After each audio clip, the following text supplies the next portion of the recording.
Podcast is now starting. All attendees are in listen-only mode. Hello. Thank you for joining us for this session, Prop 39 ZNE School Retrofit Pilot Case Studies. I'm Connie Umfris, Communications Manager at New Buildings Institute. Before we begin, I have a couple of housekeeping things to tell you about. First, you are muted and we cannot hear you. This helps keep the background noise down so that everyone can better hear our speakers. I want to direct you to the dashboard that you should be able to see on the right-hand side of your screen. If you're having technical difficulties and cannot see the slides or hear our speakers, you can use the question pane in this dashboard to let us know, and we will help you as we go. Please ask questions in the same question pane as they come up. We will have time to ask questions at the end of the presentation. At the end of this session, you will also be given the opportunity to take a short survey. Please take a moment to answer the questions as it helps shape upcoming events. This will also be your opportunity to submit your AIA number for the 1 credit CEU. This session is being recorded, and the link to the recording and a PDF of the slides will be sent in a follow-up email tomorrow. I'd like to pass it over to Riley Loveland, Project Manager here at New Buildings Institute, who will introduce our topic and speakers. Riley, over to you. Thanks, Connie. Hello, good morning. So as Connie said, my name is Riley Loveland and I'm with the New Buildings Institute. And welcome to our first webinar in our Prop 39 Zero Net Energy School webinar series. This is the Prop 39 ZNE School Retrofit Pilot Case Studies. We'd like to thank the California investor-owned utilities who are sponsoring this webinar series: Pacific Gas and Electric, San Diego Gas and Electric, Southern California Edison, and SoCal Gas. So just some background on us. The New Buildings Institute researches and defines leading edge practices and technology applications for high performance buildings, and then we translate them into these innovative and practical solutions for the utility, energy efficiency, and commercial building industries. For those of you seeking the continuing education credits, here are the learning objectives for today. 1, to understand how key zero net energy buildings, concepts, and strategies are implemented through successful case studies of pilot projects.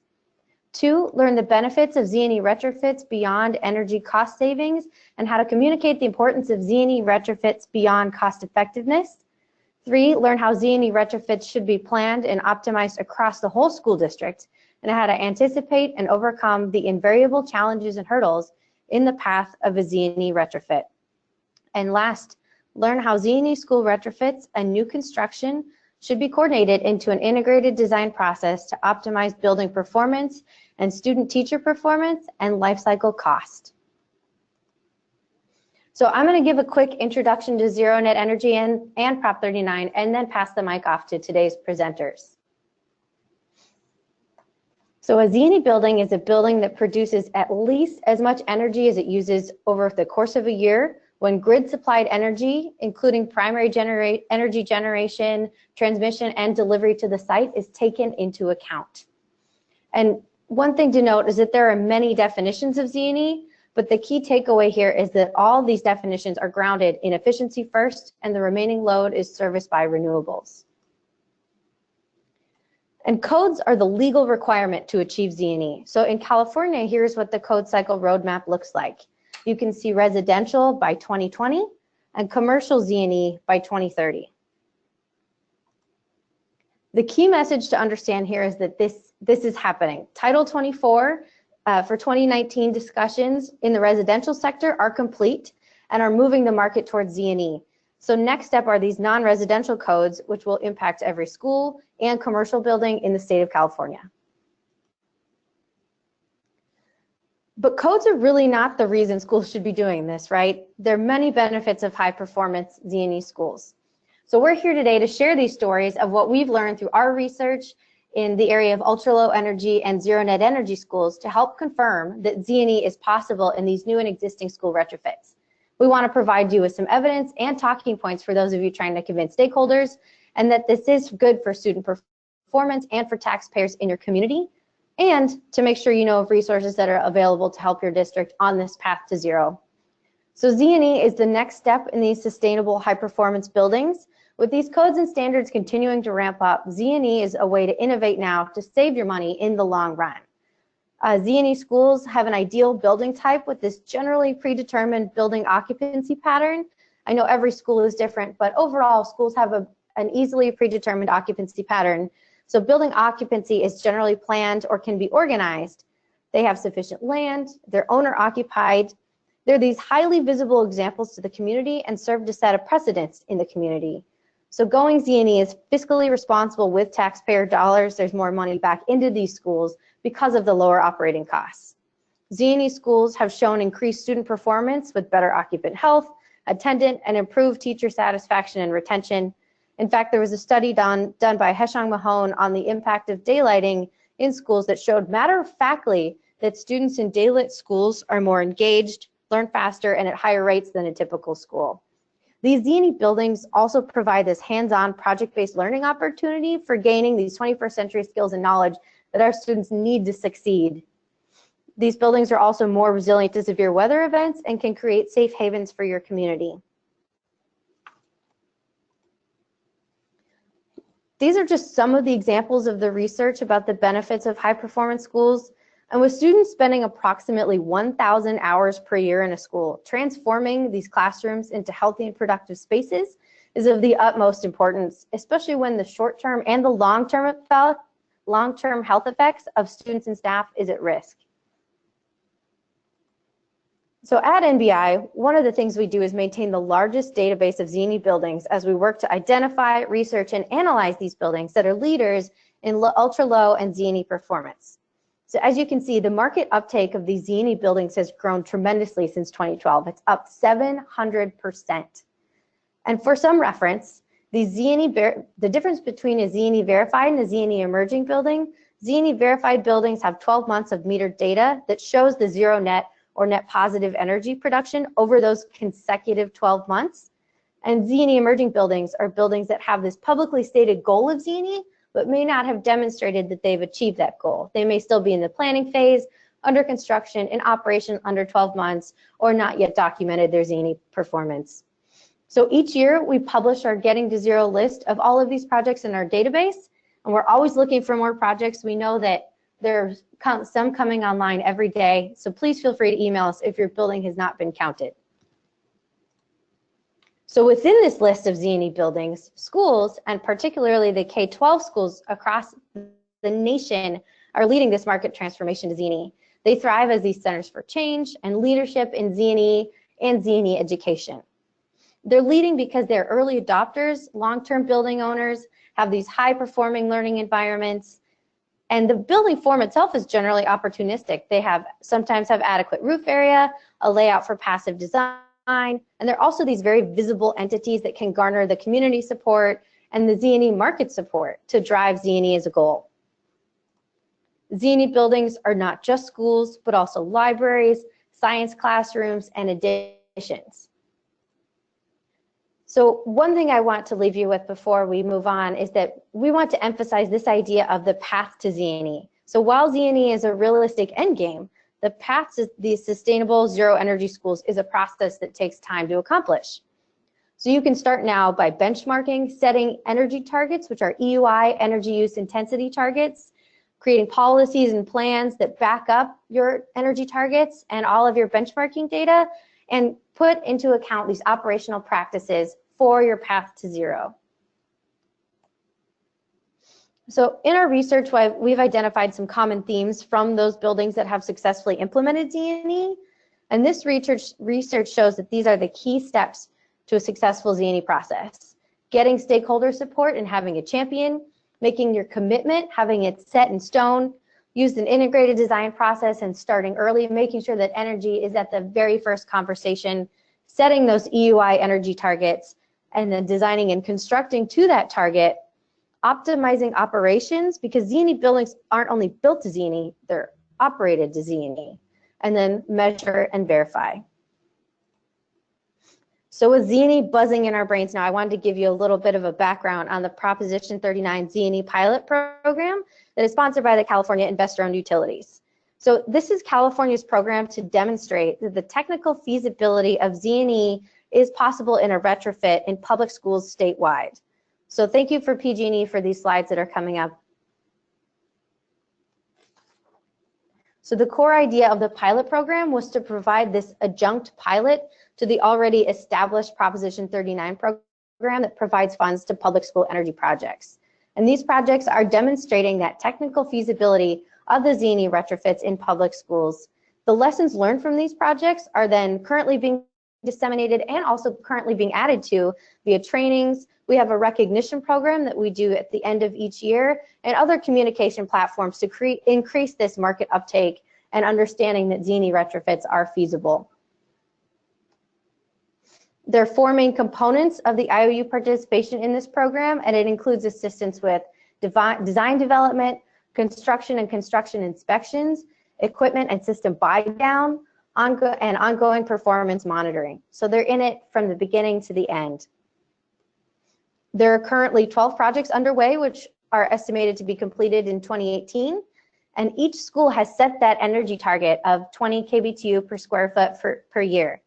And one of the kind of key things that you'll learn down the road from our speakers here is that many of these common measures are being used across these schools so that they're incredibly replicable for perhaps your own project going forward. So, and on that note, let me introduce you to our presenters today who will dive into their stories of these pilot projects. We have up first is Dave Houghton. He is an owner at Avila Partners, and he has been working at the Los Osos Middle School Retrofit. We have Alexis Kirillidis. She is a sustainability practice leader at Point Energy Innovations, and she's been working on the Newcastle Elementary School Retrofit.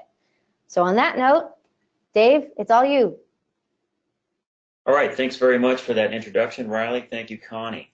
So we're going to take a look at one school out of several that are in the San Luis Coastal Unified School District.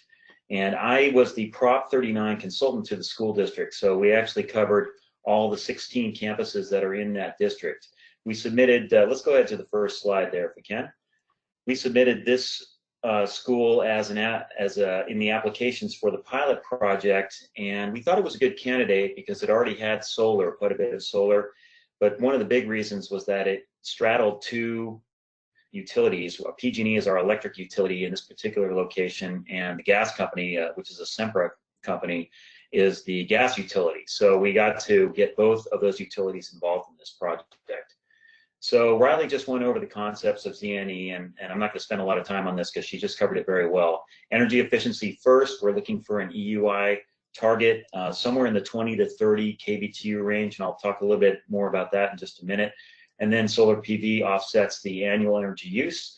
We have to do some tricky math if we're going to account for the gas use, and so that gets handled in the modeling and the calculations that we do. In California, and I ran through the attendee list here, it looks like about 20% of you are in California, the rest of you are elsewhere. We have time-dependent valuation, which is both a good thing and a bad thing. It's a good thing in that it does attempt to take care of and really look at source energy and the CO2 impacts. It's a bad thing in that hardly anybody really understands it. It gets kind of complicated. So let's go to the next slide and we'll take a little snapshot of that. This is from the report that was done by Integral as part of this project. And the idea basically is that not all kilowatt hours are created equal. They have different carbon contents, they have different price signals as you go through the day and in fact through the year.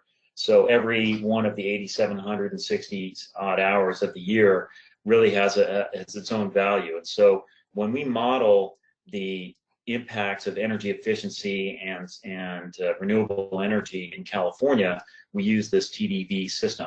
So this is just a snapshot to show you what one particular day's curve looks like. It actually ends up being one value for every year, and the multipliers get pretty big.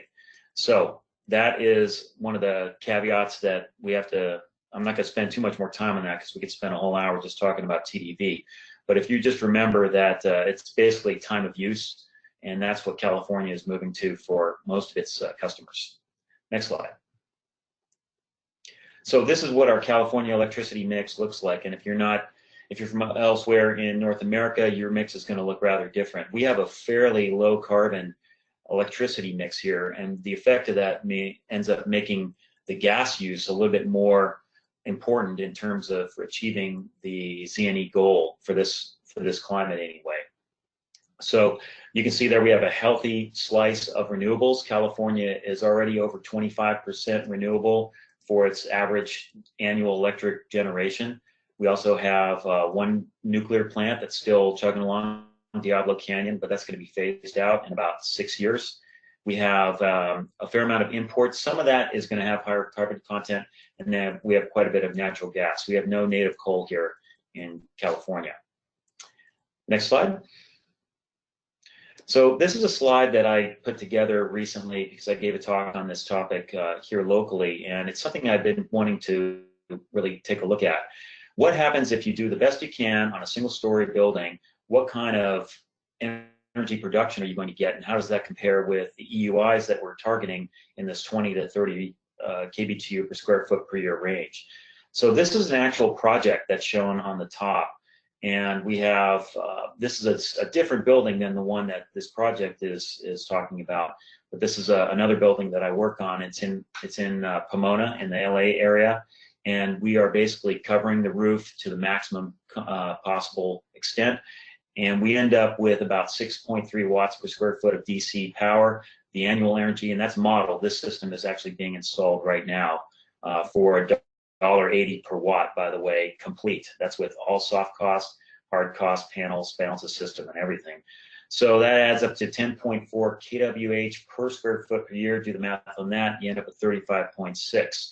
That's something I started calling the energy production index instead of the energy use index that we're familiar with, but I put it in the same units. So there you go. If you have a single-story building and you can put solar on your roof, if you can get below 35 for your consumption, then put solar on your roof, and there you go. So that's not thinking about TDB. This is just raw kWh and kBTUs. That particular building, by the way, has no gas use because there's basically no heating in it, and everything's electric. And we're seeing that more and more in California, by the way. We're going more and more to higher electricity buildings, and in many cases, all electric buildings. So on the bottom half, this is sort of hypothetical. Maybe you have a building that pre-retrofit is at 50. You do your retrofits, you do your lighting, you may do some envelope measures, you may do some HVAC measures, controls, and so on. Get it down to 30, there you go. But what about taller buildings? And if you've got higher energy intensities, as many buildings are, well, then you're going to be doing something like parking lot, structures, canopies, and you may even have to have some off-site. And these are all things that we're thinking about now in California as these zero net energy goals are really coming right into the windshield. Okay, next slide. Here's I'm not going to spend a lot of time on this, but these are from the CBEX numbers that show what kind of EUIs we do see out there in the world. And all right, if we're trying to get to 20 to 30, we have our work cut out for us, right? And schools, K-12, 58. All right, this is a national average. So I'll talk about our climate in just a sec, but that basically means we have to cut everything in half. Colleges and universities, higher intensity, they have pools, they have more labs, and so on.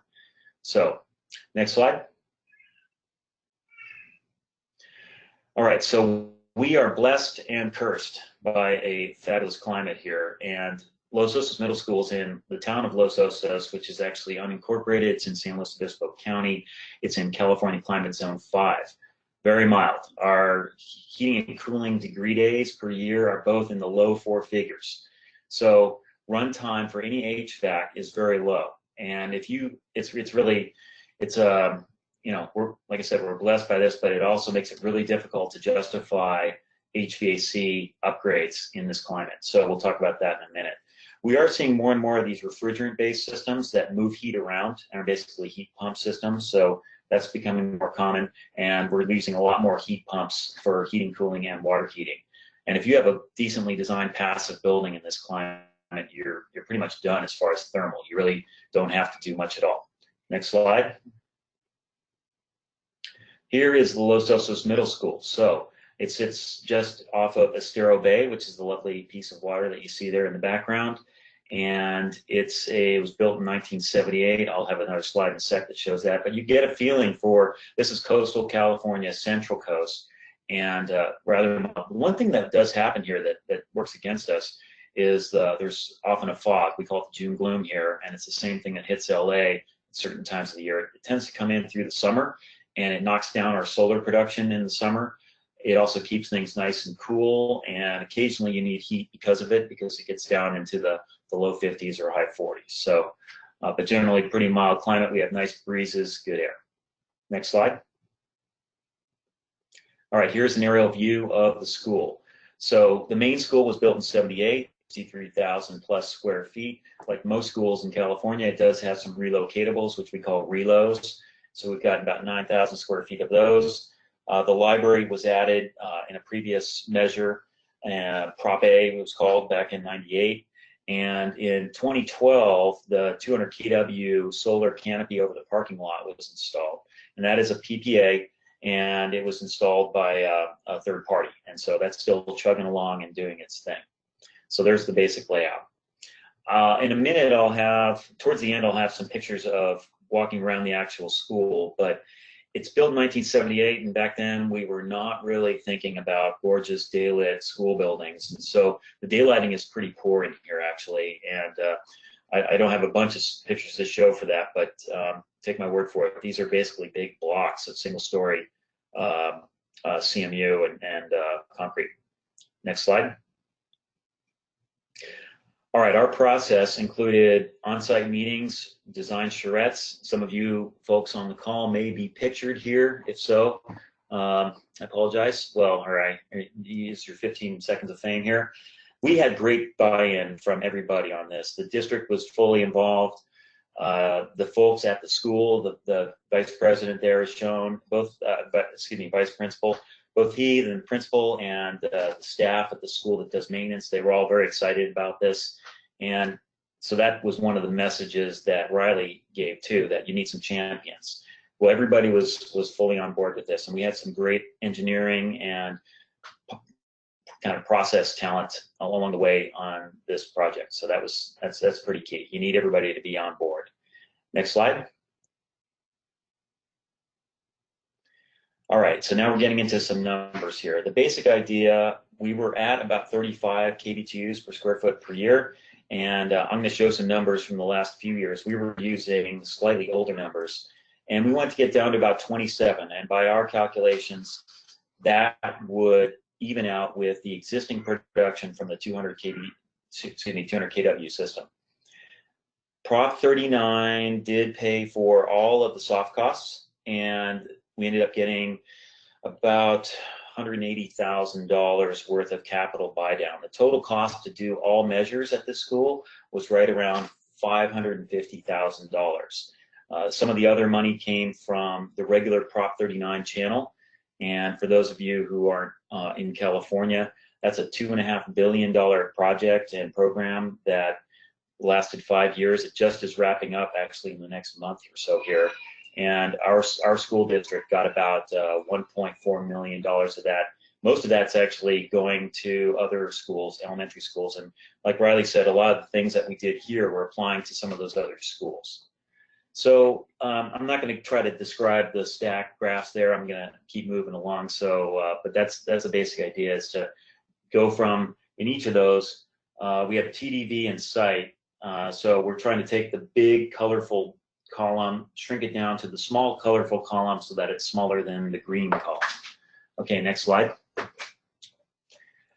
This shows 2 years worth. They're not the exact same year, but this is pre-retrofit. The red lines are the electric consumption, and the green lines are the solar consumption from 2 pretty typical years. So you can see what we're trying to do is shrink down the red, and we can't do anything to increase the green. That was an option, but we ended up not having to add any solar to this project to get to ZNE, and that was so that kept the economics in pretty good shape. We didn't really have a great place to add more solar, although it still could be done.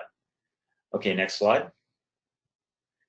And now we're looking in a little bit more detail at the TDV impacts, and what we're trying to do here is this is just a comparison between site energy and TDV energy, which again, is standing in for source energy. So you can see the gas, we're trying to shrink the gas, so the gas has a lower impact in the TDV scenario than the electric, because the electric has more content because you're actually, in most cases, you're burning some gas. So you have a multiplier there. Okay, next slide. Here's our measures. They turned out to be fairly pedestrian. We don't have anything super interesting or exciting or unusual here. It's mostly lighting. And we did replace heat pumps, and we also replaced some gas combustion devices. There were 6 regular old atmospheric water heaters, and there was 1 big boiler, and I'll show you a picture of that in a minute, and then a few controls measures. So it ended up being mostly lighting, and that is, you know, those of us who have been in the efficiency business, we know that's the low-hanging fruit, but it is very tasty, and in this case, this is what got us there. And again, our problem is, because of the climate and the low energy use for HVAC, I mean, we tried everything. We put everything into the model, including envelope measures, cutting holes in the roof and making skylights, adding insulation. These buildings are uninsulated.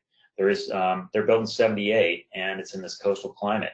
So you would think it would make sense. We looked at window upgrades, and we looked at daylighting. Everything there was relatively, I mean, daylighting's great. We all love daylighting, although I've toured all the schools in our district, and in some cases, the teachers have kind of revolted against daylighting. And there was a couple of elementary schools that have really nice skylights, and they've been covered over with construction paper and tape because it interferes with the what they're trying to do with projection equipment now. So that part of it gets a little bit complicated. I think that the nature of daylighting in schools is changing for us.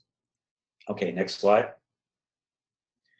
So here's what we didn't do. I kind of just went through this. The envelope upgrades, the payback was super long, and we found that in school after school here, that most of it is furnaces. It's residential scale furnaces that are doing individual classrooms, or sometimes one furnace will do 2 classrooms. And the payback was, you know, on the order of 60, 70 years. Not going to happen. I mean, if the only thing that reason you might try to get that in there is because they're not working at all. And that's an important point with these schools. You want to start out by looking at what needs to be replaced. Has there been deferred maintenance, and do you have to get after some of these things anyway? That's your opportunity then to do an upgrade to a condensing unit or whatever you might switch to. Then the AHUs, you know, the model said that we could retrofit the air handling units because they don't have variable speed drives, they have non-condensing furnaces in them, but they are beautiful air handling units. And I do a lot of audits, and I look at a lot of crappy air handling units. These ones were nice. They were stainless interiors, double wall, very nice latches, great filter racks. Everything was clean and great shape, and I basically said, there's no way you're going to tear these things out because they hardly ever, the furnaces hardly ever run anyway. So we deferred on that. I just described the daylighting issue. DDC controls, that's a complicated one, because when you try to go into a school and say, okay, we're going to put in a Siemens system or whatever, then they need to be coordinated with the entire district, and the district has to kind of get its trajectory towards one vendor or an open protocol or whatever. And so we were not able to say that that was going to be a difference. But more and more, the lighting has its own controls, and again, the HVAC does not run that often, so there wasn't going to be a whole lot of savings from putting in a DDC system. By the way, that's direct digital controls, or a modern control system, for those of you who don't use that term all the time. Plug load improvements, there wasn't a whole lot, and Prop 39 doesn't buy things that plug in, basically, because they're temporary. It's more focused on permanent equipment, and then kitchen equipment as well. Next slide. Here's the rooftop units, and yeah, these are unadulterated, and those are clean. That's how it looked when we got up there. And and the controls are working. They have full economizers that actually work. How about that? So we didn't mess with those. Next slide. Here's some of the furnaces, residential scale, as I said. You know, there was a bunch of complications here too, in that if we wanted to convert any of them to condensing, then the full flue arrangement changes, Many of these flues were combined into a single flue. And so if you touch one, you got to touch them all. And we didn't have condensate drains. I mean, these are things that can be solved, but it just, again, the payback and the savings were very low. So we decided to not mess with those. Next slide. Okay, let's see. I have only a few minutes left, so I'm going to keep things moving here. Heat pumps, these are pretty easy change out. They pencil out well in the model, and they actually do improve the efficiency and reduce the energy use. Next slide. Water heating, the big thing that you see in the middle there, that was a 1.3 million BTU input boiler, non-condensing, really old beast of a thing, ran all the time, and this was designed for back in the days when kids actually took showers after gym class. Apparently that never happens anymore. And so we retrofitted that to a condensing boiler. It just was installed about 3 weeks ago. And I don't have a picture of that yet. So we decided to upgrade that, and that was pretty much our biggest gas measure. Next slide. Lighting, all LEDs, great lighting, and these are, we use the N-Light wireless control system, so they can be programmed into zones, and the teachers love it. They can dim their lights now, and they can, you see in the lower right there, 2 of the fixtures are off, and those are the ones that are near the projection screen, and that works great for them. Got the power density way down. Next slide. Outdoor lighting, LEDs again. I'm not going to spend much time on it. You guys have seen what those look like. Next slide. Kitchen, these are some of the other things that we decided not to do, and since I'm getting low on time, I'm going to keep rolling along on to the next slide. All right, so here's the electric use, and I gathered this over the last week, so this is fairly up to date. And look at our EUIs. We've gone from 38 to 3529. The retrofits have happened over the last, say, 12 to 18 months, so we're getting there. You can see the trend in the graph, and now the 29.41, that does not include May and June. We don't have green bars for that, and I don't think it's going to change, and I think it may actually take us down, because if you can see, last year June was a net producer as far as a net reduction in EUI. So good news there. Next slide. And here's the gas use, which hasn't changed a whole lot, but I'm not a big surprise because the boiler only got retrofitted at the end of April. So we expect the green bars to come down after that. Next slide. All right, so I'm pretty much near the end here. I apologize to Resource Refocus. They were one of the consultants on this, and they deserve to be on this list as well. Prop 39, PG&E, gas company, Integral did the modeling, and they were the lead consultant. Cadmus is doing M&V, and by the way, we do have end-use monitoring in place that will, in another year, maybe we can give another talk and we can show the breakdown between the different end uses. And there's our contractors that were doing the work, and they were all great partners as well. So there's a lot more I could talk about here. I was the owner's rep. I'm a mechanical engineer, and that was my role in helping this thing move along. So that's pretty much the story of Osos Middle School, and I guess we'll have time for questions towards the end of the webinar today. Thanks for listening.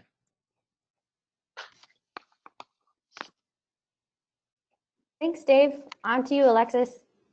Great. Can everybody hear me? We hear you.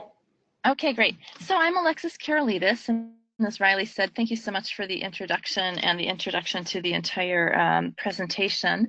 I'm with Point Energy Innovations, where I'm a principal, and I'm going to talk about the Newcastle case study, and in particular its process, outcomes, and lessons learned. And Newcastle is a school that is in between Sacramento and Lake Tahoe. So it's just northeast of Sacramento in California. It has also a pretty mild climate, probably not quite as mild as the San Luis Obispo climate, I would guess. So on to the next slide.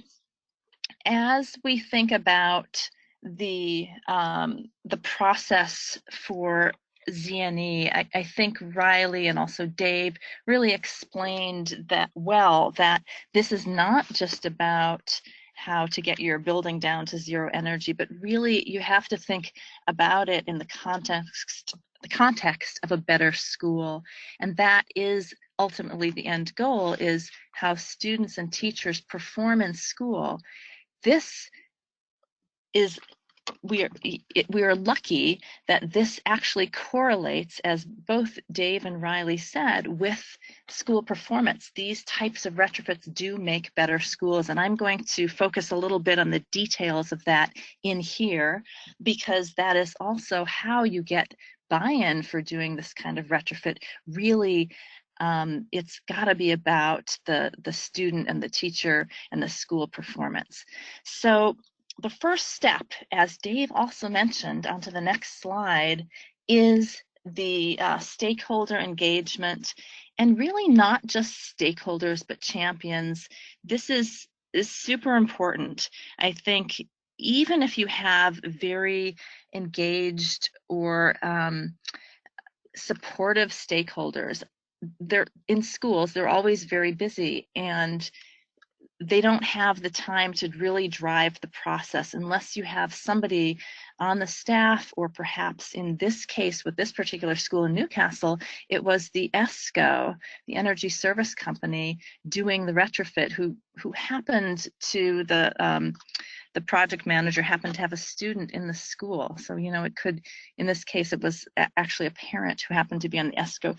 And that, driving that process, really pushing through obstacles along the way, whether those are obstacles with getting permitting in California through the district state architect, where the permitting can be complicated if you're ever replacing, for instance, equipment that is heavier on the roof than the existing equipment. Anything that's not like for like triggers structural implications and other things. So having a champion who can drive through these hurdles is really important. Somebody who can drive through scheduling hurdles when everybody at the school, as I said, is very busy, and you know, a retrofit is never necessarily their top priority.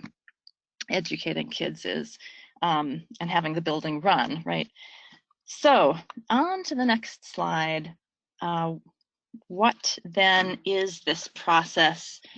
I want to stress that, and Dave kind of mentioned this a bit as well, that with a school district, the process begins with the district, not just the particular school, because you want to make sure that you are addressing the schools with the most need and opportunity for upgrades and for solar production, for that matter.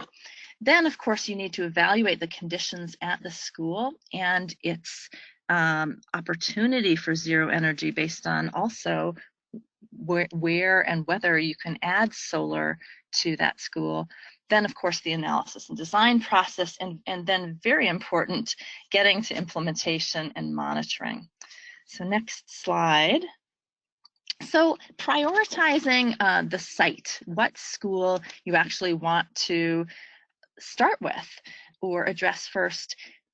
The point about making schools better, making children perform better, is important, because it's important to see what schools could use some of these upgrades. And also what schools have deferred maintenance that, you know, probably all of them, but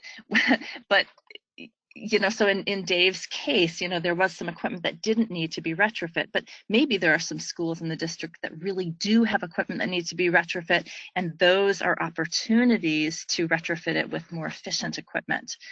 You do want to align all of that. And then the practical ability to site photovoltaics. This is important because if you're just adding PV to rooftops, you want to find a roof that either has just been replaced, so it has a 20-year warranty, and that's going to be essential to put your PV on it, or you might have to recoat that roof. And so a roof that's perhaps, you know, 10 years old, it's going to be a big cost to have to go back and recoat a perfectly good roof. So you might have to think about, you know, other siting options like parking lots or playgrounds that could benefit from some shade. And then, of course, the funding aspect is very important, and how those schools are going to fund it. On to the next slide, please. So you are going to evaluate what the school is using. In our case, of course, these schools had Prop 39 funds, and those funds can fund certain things. For this school, most of the funds were going to be used for the solar array, and as it turned out, the solar array was about half the cost of the retrofit. The retrofit was about $860,000 total, and of that, about $400,000 was the solar PV for about 108 kilowatt array. So the funding strategy is important, and you can consider things like the fact that the solar could be third-party financed. But you have to have the funding in place to do these other retrofits.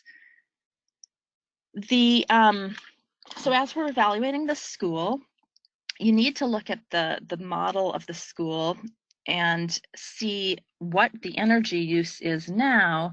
And as Dave showed very clearly, you know, how much space do you actually have on your roof or your parking lot, wherever you're going to put your PV for the energy production, and that will tell you essentially how much you have to reduce your energy use intensity.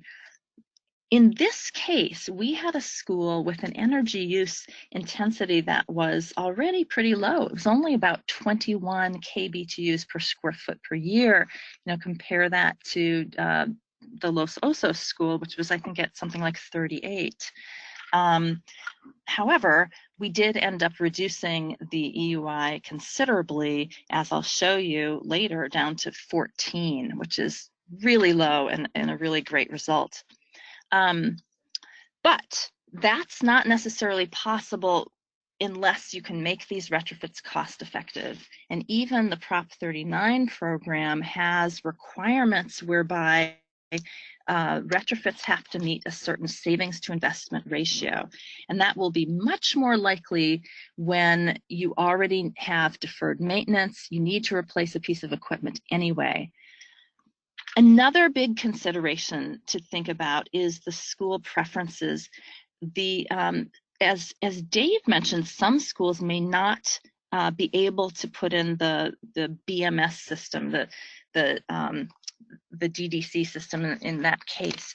But this particular school wanted a building management system because they had one maintenance guy and he just didn't have time to check all the equipment. And a BMS system can not only turn things off when you know, classrooms are not turning down their HVAC units during vacations or at night, but it can also detect when things break. And so that really saves time for the maintenance guy. And so there might be preferences like that. Another example is some schools don't want complicated controls that, for instance, turn the lights off. They want the teachers and the students to actually turn the lights off themselves, and essentially, maybe mostly because they don't want additional control systems that might break, but also kind of the lesson of having active involvement in turning off those controls. We were sort of surprised that the school did not want controls, that they wanted to actively turn off their lights, but this was the case. And then also you have to think about the local labor laws, you know, and this is, you know, union labor, what the costs are, inspectors, and idiosyncratic situations with those situations that might affect your retrofit. On the next slide, you'll see that when you then evaluate the actual school conditions, you'll see that there might be some very interesting things going on at that school. Dave noted that you might have a school that maybe had some daylighting, but it was covered up. And this is actually very common. Not only do the windows, the view windows, get covered up by posters and artwork, but often we find that there might have been glare or something that caused the school to cover up, in this case, the clerestory windows that are above that awning. And this was causing very dark ceilings in a school that had been designed for daylighting originally. So what we determined is that we had to restore the daylighting and then also provide some skylights in order to enable the school to have 100% daylighting for several reasons. One is that and the main one is that we wanted the students to have that wonderful natural light. Another reason is that we could not afford the dimming controls for the electric lights. And so those lights had to either be on or off. And that meant that the daylighting had to provide 100% of the light that was needed. So we really had to retrofit this old perimeter daylight. As you can see here, the painted over clerestories had to be replaced with clear glass, and we had to add daylight to that. So you're also going to evaluate the building envelope, and as you saw in the last case, it's very likely that you can't afford to do much there. Look at the HVAC replacement schedules and look at the condition of the portable units, the portable classrooms. Next slide. So I want to stress that when you go about the design, again, you need to do it in the right order. You need to think about the people first and reducing the loads first as much as possible before you then think about how you're going to design the retrofit and finally optimize the equipment. And after all of that's done, add the renewable energy generation. Next slide. Why is it so important to design for people? On to the next slide, please. Well, Riley mentioned this whole thing about daylighting providing a better learning environment for students. In fact, it's a better healing environment in hospitals. It's a better environment in office buildings and so on.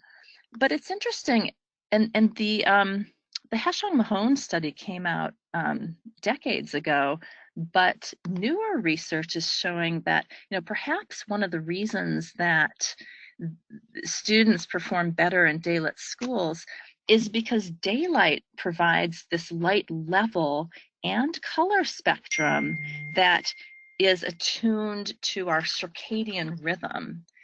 And without getting too much into the science of that, it's sort of, how we evolved in the course of the day to have bright sunlight in the morning, and then at night we actually want more like a firelight type of lighting in order to keep us awake when we need to be awake and sleepy when we need to sleep. And we also want to avoid this blue light hazard, which you might have read about, looking too much at your computer screen, which gives all this blue light. And some electric lights are mainly the wrong spectrum of light, which isn't very healthy. So daylight actually has the right perfect spectrum of light, and it can avoid this what we call social jet lag. And that is a condition where if anyone has teenagers, you notice, they're sleepy when they should be awake, and they're awake way into the night. So daylight actually can help with all of these situations, and perhaps it's one of the reasons people perform better. On to the next slide. And here you want to see, however, that you need to have glare-free daylight or people are just going to cover it up. And even if you put in blinds, you can operate them so the light's reflected on the ceiling. Next slide. Another situation that's very much attuned to human performance is having enough ventilation.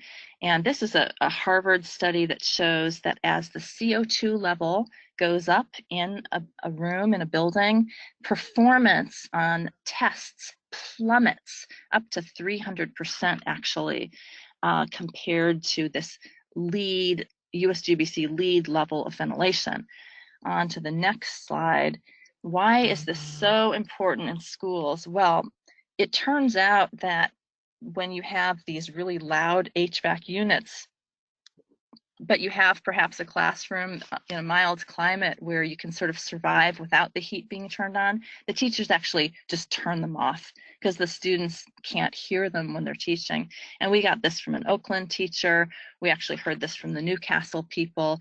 You know, it's just so loud. I heat the classroom before school starts, but then I just leave it off.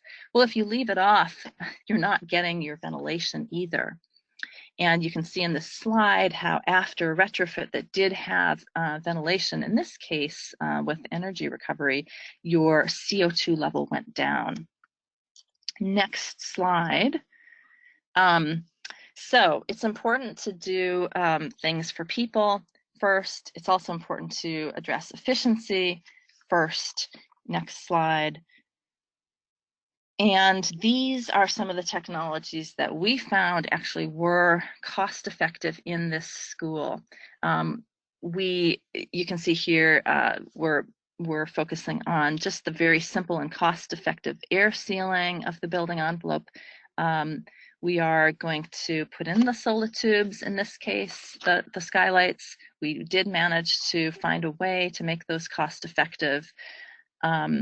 The lighting, we are replacing just the lamps, not the entire fixture. We could not compete with fixture replacements because the lamps, LED lamps, are so relatively inexpensive to just switch those out. We do have a new BMS system that we're adding, and we're replacing an HVAC unit that needed to be replaced anyway because it was at the end of its useful life. And we're replacing all of the barred heat pump units on those portable classrooms. Next slide. And so that's your barred unit on your temporary classroom. And as a little story here, it was wonderful to know that we went back to Newcastle after they'd replaced these, and the teachers in the main classroom wanted to move into those portable classrooms because the HVAC was so quiet, you couldn't even hear it. And it was just so pleasant to teach in that environment. Next slide. Here are some of the other things we're doing. We did add the skylighting, and I will just say I could go into a whole hour just on the skylighting, but some of the things we had to do to make this affordable were, we don't have the dimming, so they're going to have to use better projectors that don't need the skylights to be turned off during the day. They do provide 100% of the light because we don't have the ability to dim. The lights are either going to be on or off, and we don't have those expensive dimmers, which would have bumped our cost up too much. Secondly, we had to negotiate with the company to reduce the price. We had to think about ways to make them more cost effective. And this is kind of common. We think that some of these technologies have to be rolled out across the state and bought in bulk, or perhaps you have to negotiate ways to make the skylights more cost effective at a larger scale. Next slide. Again, we just replaced the lamps. That was very cost effective. Next slide. We did replace the HVAC. This is interesting too. It would have, the more efficient unit has more surface area for heat rejection. And so they were not going to put the more efficient unit in. They were just going to replace like for like. And we said, no, no, no, you have to put in the more efficient unit. We want to capture this energy efficiency. And in the end, we had to customize the unit to make it lighter, despite the fact that it needed more heat rejection surface area. Sometimes you have to use a custom aluminum unit, or you have to take out some of the extra metal that's not actually necessary in order to lighten the unit so that it doesn't trigger a structural upgrade. And that's exactly what we did. Next slide. The BMS system we did implement to reduce time for the maintenance staff. That was the biggest reason, actually. Next slide. And the solar PV, we got a great deal on that through the ESCO. Next slide. And again, I already talked about, sometimes the location has to be adjusted. In this case, we did a ground mount unit, not like this, not like a canopy. It was actually just mounted on the ground to make it less costly and to not have to do any roof upgrades. They happen to have a field next door that they could use. Next slide. And so here are the results. We did get 32% energy savings. As I mentioned, the EUI went from about 21 down to 14, which is really a very low EUI. We were excited about that. And the cost returned something like $150,000 in net present value and 20-year net present value on a $860,000 upfront cost expenditure. And you can see all of the things that I mentioned just now and how much contribution they made in reducing the EUI. I'm gonna push on to the next slide because we're running out of time. I don't have a lot of time to go through these lessons learned, but actually I've talked about a lot of them already. I just want to say that you are always going to run into other obstacles along the way. And so you do need to think about these things up front. In the case of Newcastle, we would really not have done the daylighting with the solar tubes had we not overcome all these obstacles, such as finding asbestos, overcoming the costliness of them by working with the equipment supplier, not overcoming their concern about not being able to dim the lights with better projectors, reducing the cost by not having to control the units, and so on and so forth. I'm gonna go on to the next slide because I already talked about the HVAC. Engaging the occupants is going to be also just as important. We really need to make sure that when you do install the skylights, when you do install the clerestory windows again, that they understand that you might have to use the blinds to direct the sunlight up at the ceiling when there's direct glare coming in. And that is better than covering up those clerestories with poster board. This is important to make sure that you actually get the outcomes that you want and the students actually get that wonderful daylight. It's also really important that you show them visuals in the process of the design. They really need to see what those solar tubes are going to look like. And often, in our case, it was effective to talk to other school districts that have installed them about the obstacles that they overcame.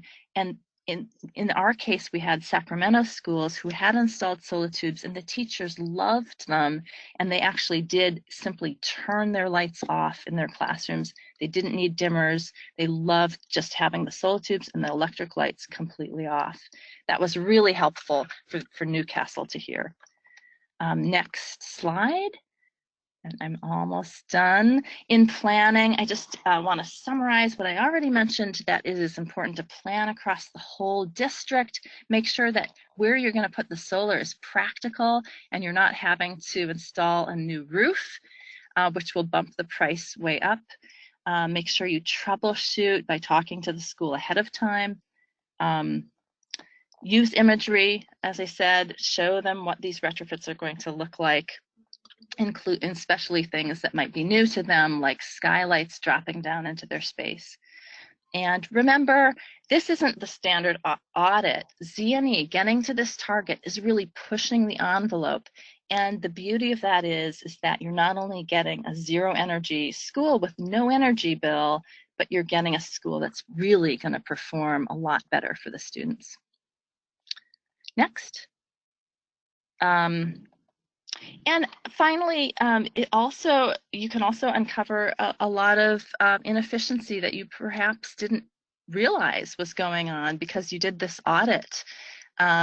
You're addressing portable classrooms that most school districts really don't want to deal with because they consider them portable, but you're going to be providing better air quality because they're going to be using the ventilation, perhaps daylight in those classrooms.